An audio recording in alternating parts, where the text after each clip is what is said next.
सुन्दरबजार नगरपालिका वडा नम्बर 8 स्थित हाम्रो गाउँको बारीमा यसरी सुन्तला चाहिँ छ। आज हामी भाउ छोरा मिलेर गुड्न आएका थियौँ। यतिको सुन्तला चाहिँ हाम्रो भएको छ। सुन्दरबजार नगरपालिका वडा नम्बर 8 हाम्रो गाउँमा भएको सुन्तला बारी। यो अहिले यस्तो अवस्थामा छ।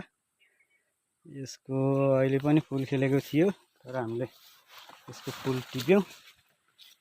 अब अर्को साल चाहिँ यो फल्ने क्रममा छ। यो कलमी बिरुवा, ग्राफ्टेड बिरुवा हुन् र यो अवस्थामा छ।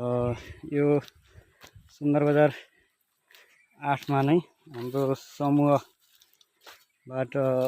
सुन्तला खेती पनि भएको छ। त्यो चाहिँ भन्दा अलिकति टाढा छ। यो चाहिँ हाम्रो निजी हो र हाम्रो यसको अवस्था यस्तो छ।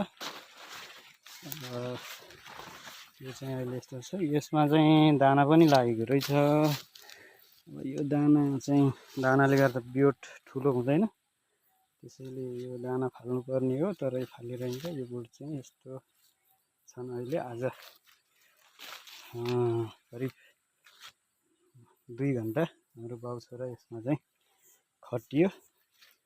यो हाम्रो केराबारी, यो चाहिँ करिब 20 वर्ष पुरानो हुनुपर्छ मेरो अनुमानमा। यति पुरानो हाम्रो केराबारी हो। यहाँ चाहिँ पुरानो घर छ। यो चाहिँ हाम्रो छिमेकीको घर हो। हाम्रो चाहिँ अलि माथि थियो घर। अब भत्काएर हामी पहिले बेसी झरियो।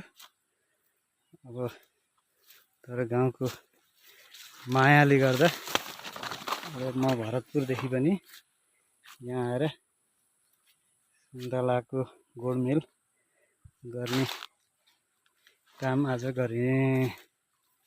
हामी आज चाहिँ दुवैजना बाउ छोरा सँगै छौँ। बाउ छोरा यहाँ चाहिँ यसरी काम गर्न आएको आज। हस् ल, धन्यवाद। हाम्रो गाउँ चाहिँ यस्तो छ, पुरै खरबारीले ढाकेको। यो पुरै धान खेत हुने बारी हो। यस्तो पारा चाहिँ पुरै धान खेत हुने यहाँको गैरी खेत हो गाउँको पहिलाको। अब यसको अवस्था अहिले यस्तो छ। खेतै रोपे छैन, अलिअलि कति रोपे छन्, यस्तो अवस्था छ।